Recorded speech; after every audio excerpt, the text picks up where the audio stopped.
Yes, Mr. President, I understand what you're saying. The good news is that, as you know, we're on schedule. All of us have so far done well. I think you're correct. We have been a bit ambitious or optimistic. If you start adding up the witness time, we just got their estimates yesterday. When I did this witness before, I was on the SALT principle. The first witness was able to do it quicker than 2.5 hours, and I've challenged my colleague to try to do it in less than 2.5 hours. But as you know, the first witness, he wants to give naturally some leeway. Same thing for the second witness. So we will try to coordinate it. But if I could say one thing on the continuing issue, I think, as you know, we agree with the program of providing material for cross-examination. And I believe you left the issue of how long defense counsel take on cross up to them at this point. I would like to, as a guiding principle, look to the 1-to-1 ratio, which is other chambers have done, with, of course, the flexibility of going beyond that in the appropriate scenario. If Mr. Nichols takes 2 hours on a crime-based witness, then it would be appropriate to take 2 hours on the defense, not 3.5 for a crime-based witness that through every step of his way is corroborated. Mr. Bourgon is correct. Victims like this sometimes exaggerate. Sometimes they'll say the enclave was not demilitarized. And this will be brought out very clearly and concisely by either in the direct or in the cross. But an hour and a half extra, I know you'll look to that and you'll make the right decision because these issues are not contested. They really are not, and they won't be.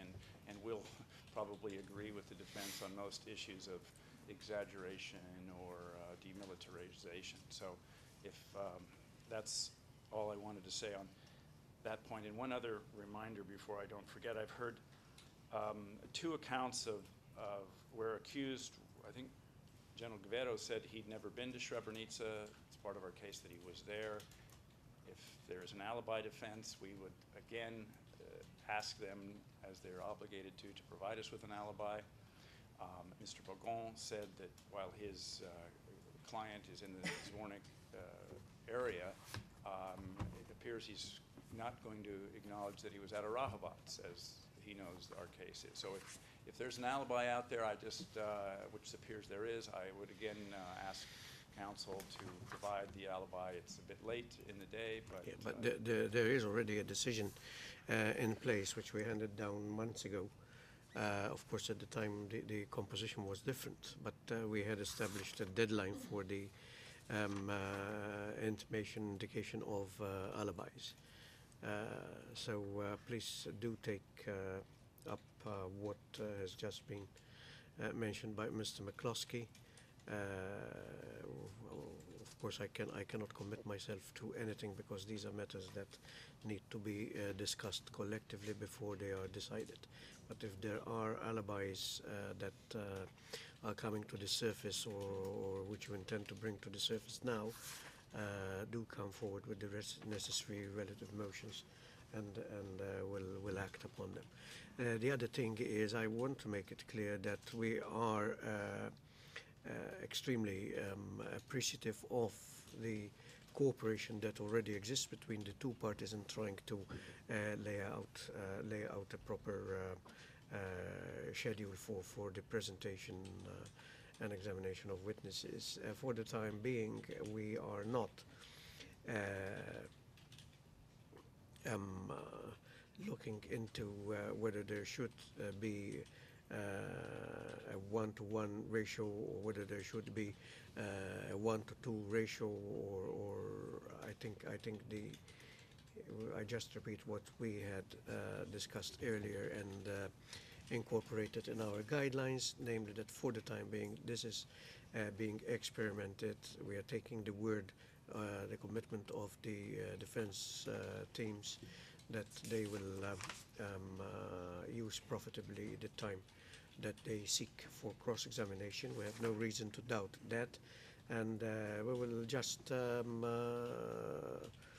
see how it goes. But for the time being, we are not prepared to say with the first witness 3 hours 30 minutes is more than sufficient. We'll be able to conclude on that after we have gone through each and every cross-examination that there will be. But we are not surprised at the moment, at least for the time being, that starting with the first witness, each defense team would like to make its presence felt and proceed with some kind of cross-examination. Of course, we will use our powers to control cross-examinations according to the procedural rules that we have and that have been in use in this tribunal. Is there anything else that you would like to address? Yes, Mr. McCluskey. Very small point. We have some map books that we want to give to the defense, and they got away from us yesterday, so come by and get the map books. We also have them for the court, but of course defense, I don't think they'll object, but I know that they want to see them first. All right. One final thing before we adjourn. There was one issue that Madame Favor had raised some 2 days ago, I think on Monday. Just want to make sure that the revised amendment has now been provided to your client, at least, because that would basically mean that it has been provided to the others as well. Yes, Madame Favor.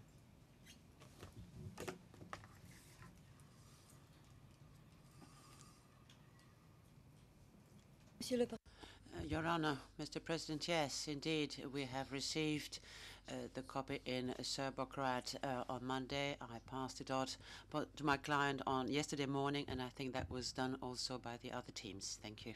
I thank you so much. If there is no further business to transact, then we adjourn, and we will reconvene tomorrow morning with the first witness.